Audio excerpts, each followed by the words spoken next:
بسم الله الرحمن الرحيم الحمد لله الذي شرفنا على سائر الأمم برسالة من اختصه من بين الأنام بجوامع الكلم وجواهر الحكم صلى الله تعالى عليه وعلى آله وصحبه وبارك وسلم ما نطق اللسان بمدحه ونسخ القلم. د کتاب نوم زاد الطالبین.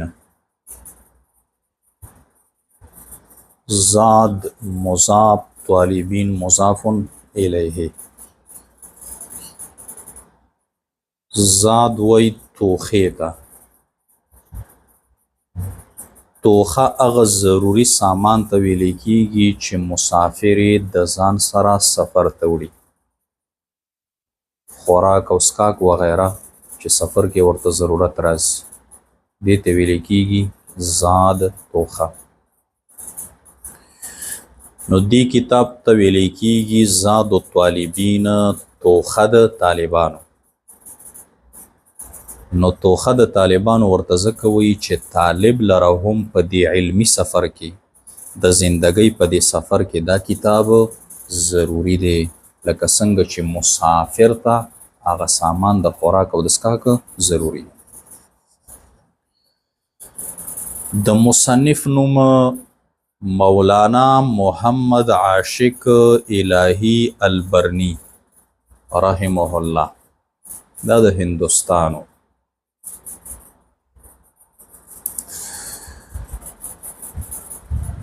دا کتاب د احادیثو دی. نو چې د احادیثو دی، اول به تاسې د حدیث معنی لغوي او معنی اصطلاحي یاده کړئ. معنی لغوي د حدیث، حدیث په لغت کې ویل کېږي خبرې ته.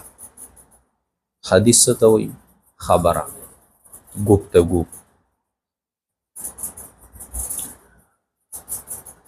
معنی اصطلاحي د حدیث، په اصطلاح کې حدیث چاته وایي؟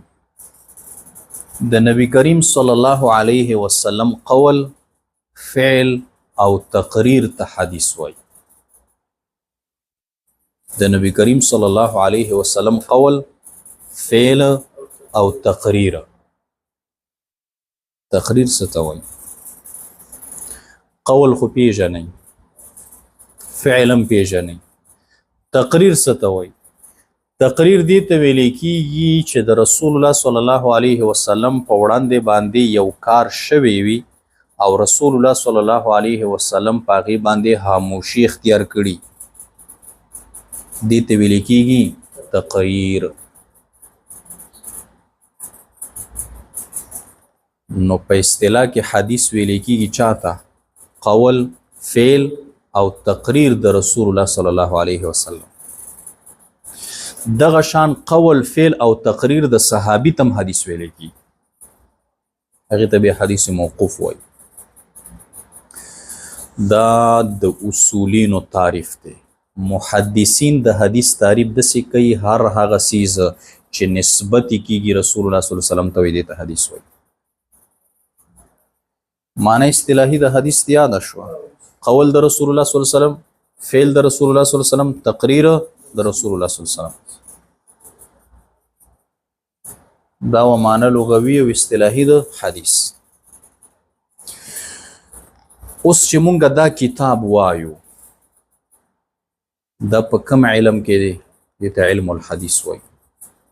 لکه دا کتاب چې مونږ وایو المرقات، مونږ څه وایو؟ دا کوم علم دی؟ علم المنطق. په ورسې نحومیر چې مونږ وایو، څه وایو؟ دا کوم علم دی؟ علم النحو. صرف بهی، میزان و صرف چې وایو، څه وایو؟ دا علم الصرف دی. نورالضا چې وایو، مختصر القدوری چې وایو، علم الفقه. دا کوم یو علم دی؟ علم الحدیث. کله چې مونږ او تاسې دا کتاب ویلی، نو مونږ ویلی چې دا په علم المنطق کې دی. نو راځئ د علم المنطق تعریف د علم المنطق موضوع د علم المنطق غرض ویلوم کنه نحومیرم چې ویلو هدایت النحو هم ویله تعریف د علم النحو موضوع د علم النحو غرض د علم النحو ویلم کنه نورلیزا او مختصر القدری چې کله وایو نو وایو د علم الفقه د نو تعریف د علم الفقه موضوع د علم الفقه او غرض د علم الفقه دا مونږ وایو کنه وایو نو دا کتاب کم علم دی علم الحديث نو تعریف د علم الحديث موضوع د علم الحديث او غرض د علم الحديث دا یادول پکې پکار دی او ور سره فضیلت هم یادول پکار نو راځي تعریف د علم الحديث علم الحديث کم علم ته وایي هغه علم چې د نبی کریم صلی الله علیه وسلم اقوال افعال تقریرات او صفات پکې بیانېږي دی علم تسوي علم الحديث په تعریف باندې پوه شوي علم الحديث څه ته وایي هغه علم چې پاغه کې د نبی کریم صلی الله علیه وسلم اقوال افعال او تقریرات او صفات بیانېږي او د حدیث صحت او ضعف پکې معلومیږي وایي دا حدیث ضعیف دی او دا صحیح دی او دا فلان دی او دا فلان دی ته علم الحديث موضوع د علم الحديث موضوع خو تاسو په تيسير المنطق کې په ایساغوجي کې او په مرقات کې او پیژندل چې موضوع څه ته ویل کېږي موضوع د هر علم هغه شی په کم علم کې چې د کم شینه بحث کې هغه د علم صحیح موضوعي کنه اوس موضوع د علم الحديث شی د ذات مبارک د نبی کریم صلی الله علیه وسلم علم الحديث کې بحث د چا نه کېږي ذات با برکت د رسول الله صلی الله علیه وسلم د رسول الله صلی الله علیه وسلم ناستا د رسول الله صلی الله علیه وسلم ولاړه د رسول الله صلی الله علیه وسلم خوراک د رسول الله صلی الله علیه وسلم اسکاک و غیره د زندګۍ دا ټول بحث په علم الحديث کې وی کنه غرض د علم الحديث علم الحديث طالبان ولې وای غرض یې څه شي غایه یې څه شي هغه فضیلت حاصلول چې د احادیثو په درس او تدریس باندې حاصلېږي د علم الحديث غرض دایخه چې سړی هغه فضیلت حاصل کی کم چې د احادیثو په درس او په تدریس باندې حاصلېږي دې دپاره خلک علم الحديث وایي په ورسېدي یا لنډ داسې وایي سعادت فی الدارین دا پکې غرض نو چې دا فضیلت درته حاصل شي خو سعادت د دارین شو کنه شو هغه فضیلت کم یو دی لکه حدیث مبارک کې راځي نبی کریم صلی الله علیه وسلم مبارک فرمای نضر الله عبدا تر او تازه دی کې الله تعالی بندا سمع مقالتی چې هغه زما خبري واوري په ورسېدی فوعاها حفظی کی یادی کی و اداها او بلته ورس په پوښ نو چې دا کم فضیلت د احادیث په درس او تدریس باندې حاصلېږي غرض د علم الحديث دی چې طالب العلم هغه فضیلت سکی حاصل کی فضیلت د علم الحديث څه شی دی نو دوه احادیث دي ښه یو همدا حدیث چې ما درته ذکر کړ چې نضر الله عبدا سمع مقالتي فوعاها واداها تر او تازه دی لري الله تعالی هغه بنده سمع مقالتي چې زما قول واوري زما احادیث واوري فوعاها هغه خلک یاد کی واداها او نور ته ورسې نور ته بیان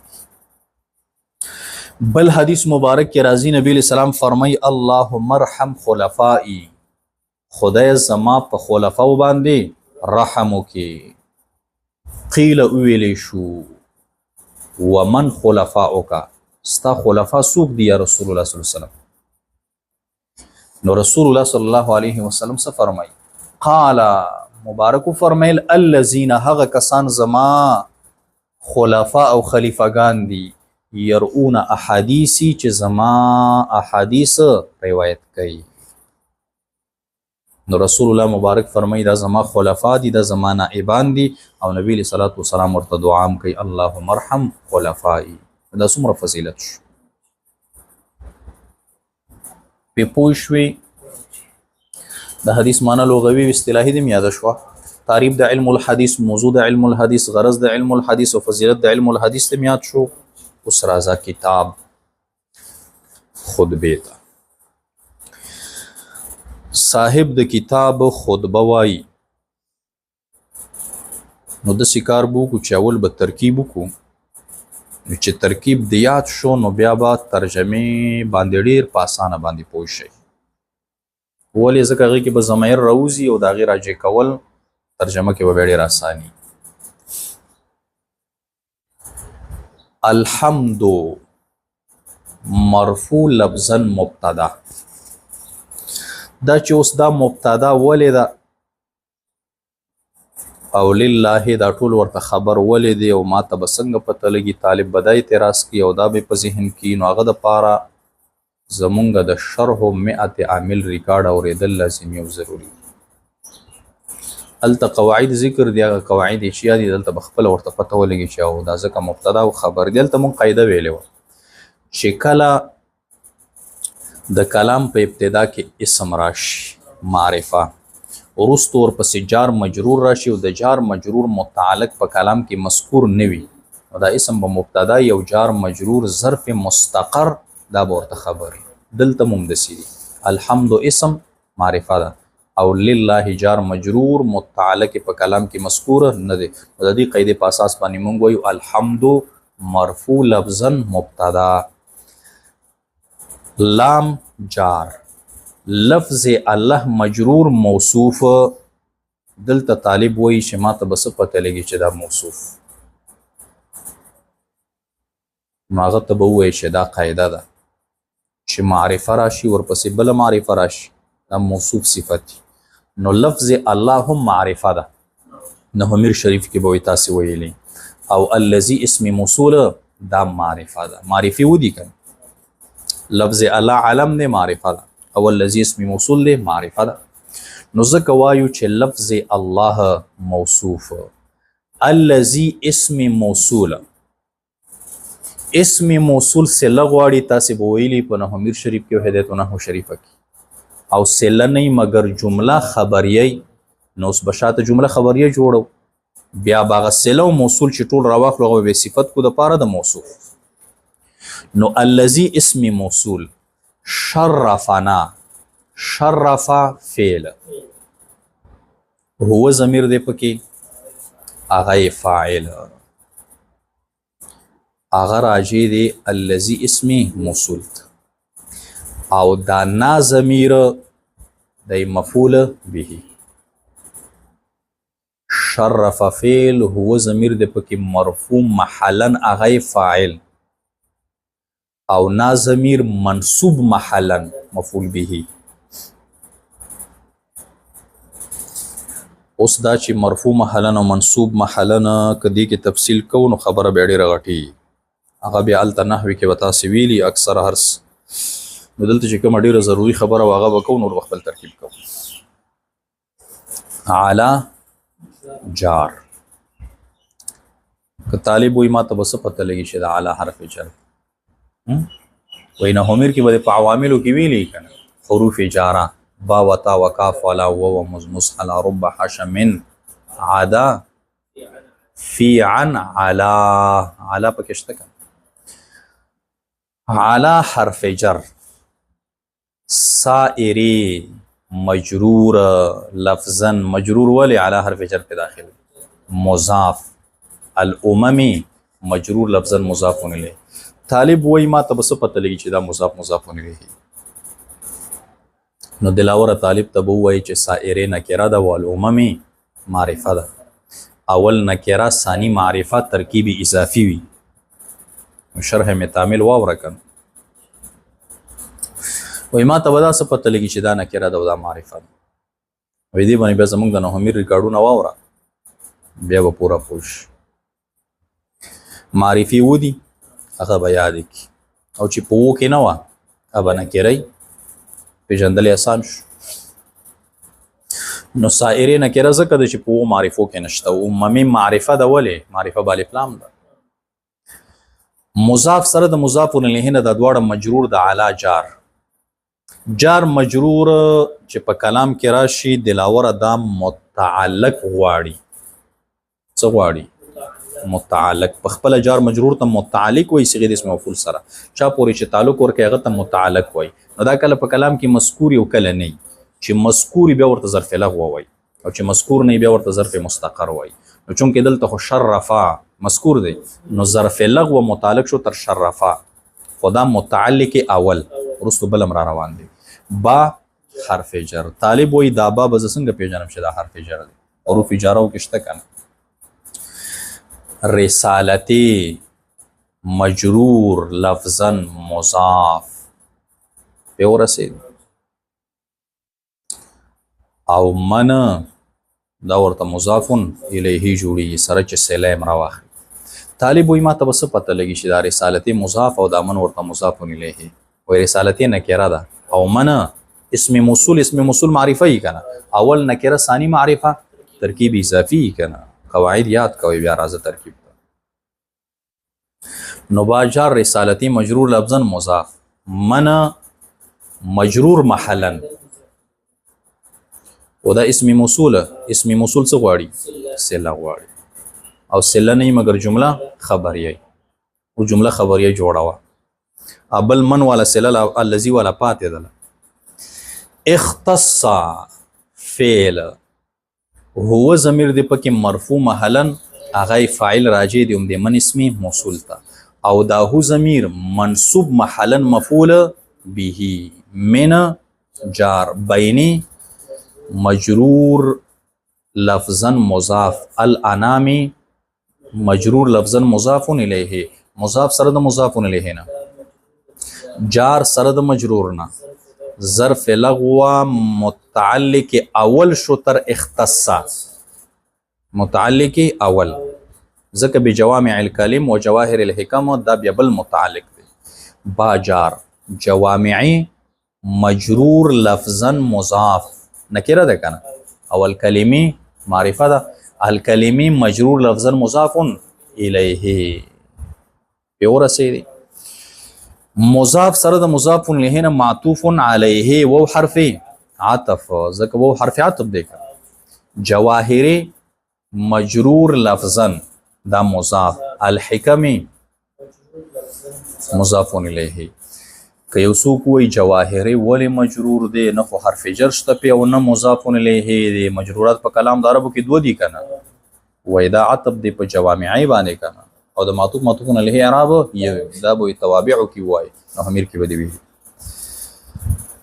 نو جوامع الکلم دا معطوف علیه شو. جواهر الحکم دا معطوف سره د معطوف علیه نه مجرور د با جار دلاوره پوي.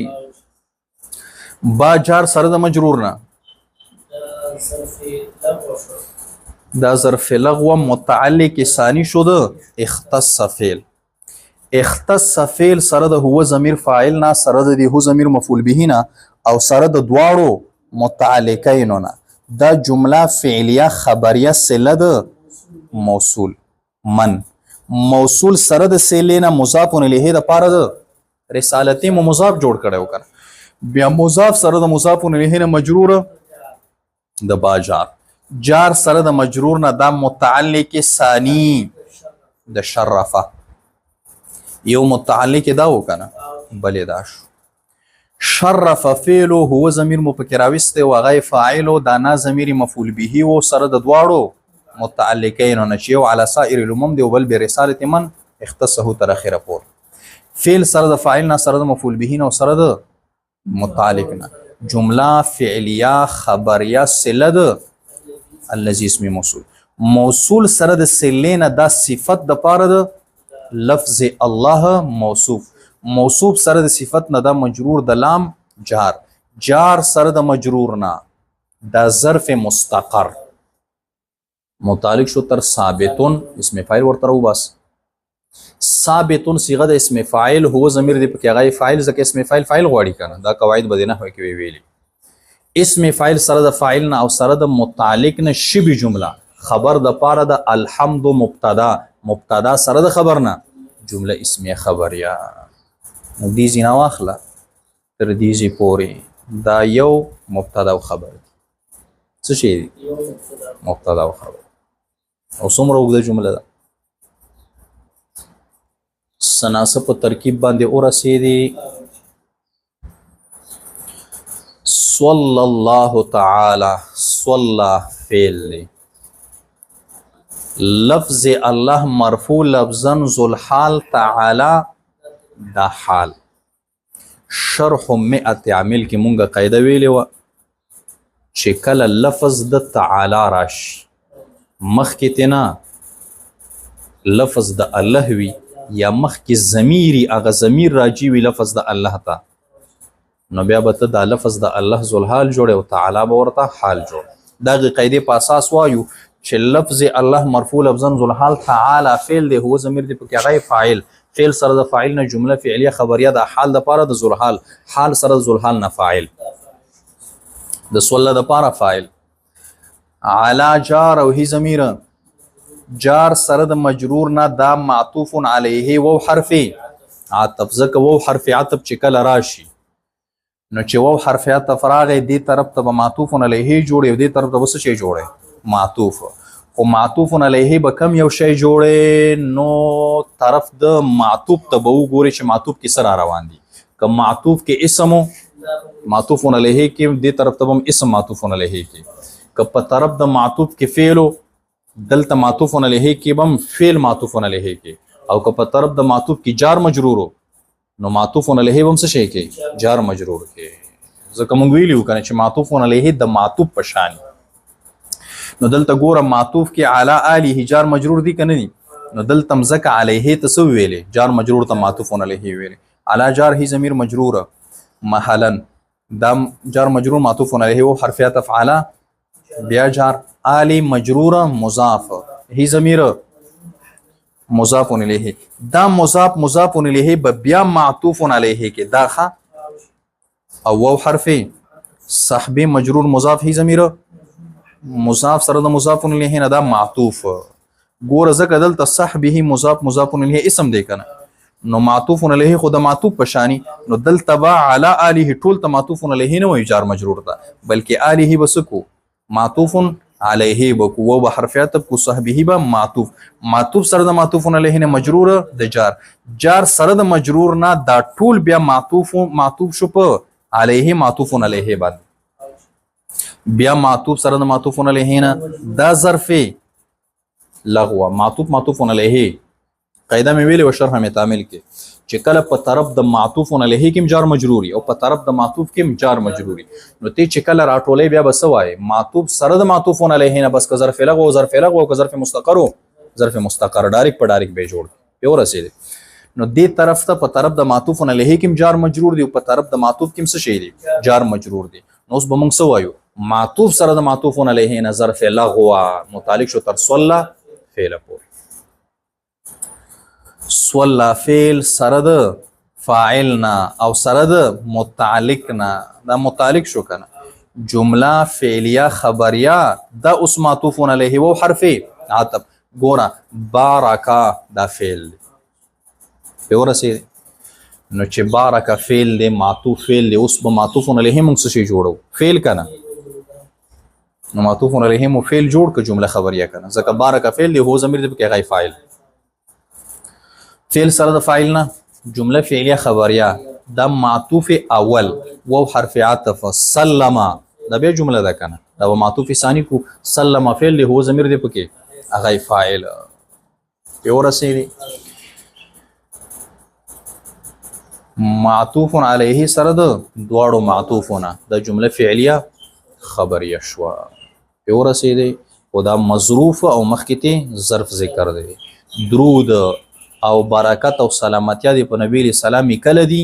نو ظرف ذکر کوي ما نطق اللسان بمدحه ونسخ القلم، نو ما ظرفیه، نطق فعل دی، اللسان مرفوع لفظا فاعل، باجار مدح مجرور مضاف هی ضمیر مضاف الیه. که طالب تا نه تاسو کې چې دا ولې مضاف الیه دی وایي چې اسم ظاهر راشي ورپسې ضمیر راشي نو اسم ظاهر و مضاف یو ضمیر و مضاف الیه وي مدح اسم ظاهر دی کنه علامه د اسم پکې څه د با حرف جر په داخل دی او هی خاصم څه شی دی ضمیر دی باجار مدحی مجرور مضاف هی ضمیر مضاف الیه مضاف سره د مضاف الیه مجرور د جار جار سره د مجرور نه نطق فعل سره د فاعل نه سره د متعلق نه جمله فعلیه خبریه معطوف علیه او حرف عطف ولې مو دا ټول معطوف علیه جوړ ک ځکه معطوف علیه د معطوف په شانی په طرف د معطوف کی جمله ده نو معطوف علیه هم څه جوړو جمله و عطفا نسخ فعل دی القلم مرفوع لفظنا فاعل فعل سره د فاعل نه جمله فعلیه خبریه معطوف سره د معطوف علیه نه جمله فعلیه خبریه شو په ترکیب پوه شوي ترکیب نه بعد یو دو الفاظ دي په هغې ځان پوی کا نو په ترجمې باندې به داسې پوهېږي لکه سړی چې اوبه څکي او یا حلوا خوري حلوا کې کله کله ازغیم راوځي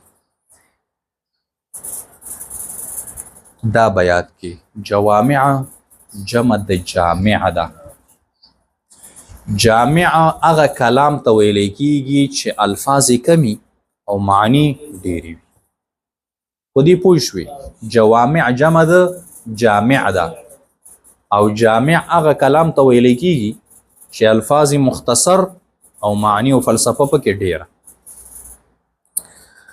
او الکلمه جمع د کلمتون ده کلمه څه ته ویلی کېږي لفظ ادعا لمعنى مفرد کلمه جمع د کلمې ده او کلمه څه ته وایي مفرد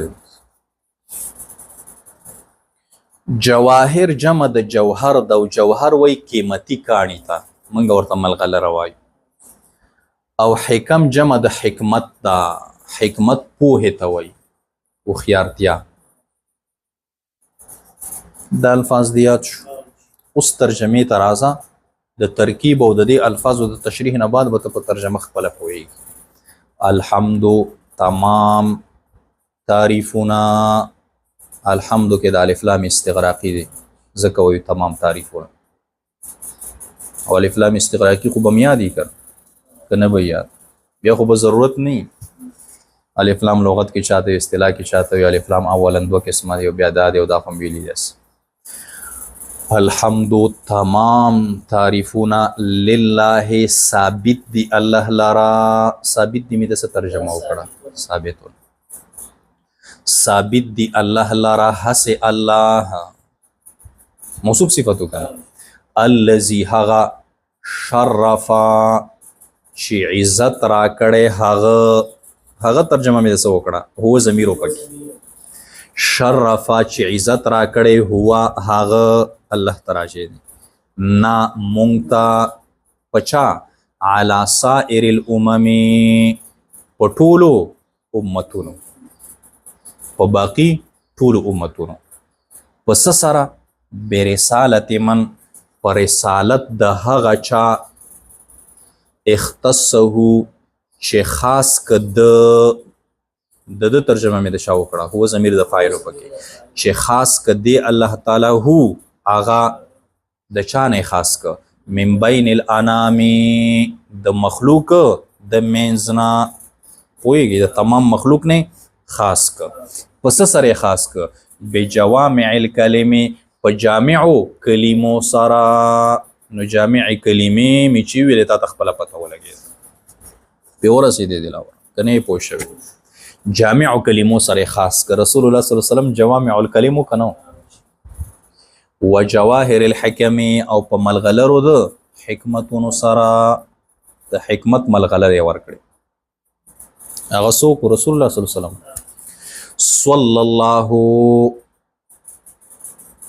نزول د رحمت د الله تعالی دی وی علیه په د باندې علیه کې ضمیر راجع دی رسول الله صلی الله علیه وسلم وعلى آله او د په اهل او عیال باندې وصحبه او د په صحابه باندې وبارک او برکت دی وی د الله تعالی وسلم او سلامتی دی وی کله دی وی ما نطق اللسان ما دام نطق اللسان تر سوچي ژبې خبرې کوي بمدحه په تعریف او په مدح ده ونسخ القلم او ترسو پورې چې قلم لیکل کوي.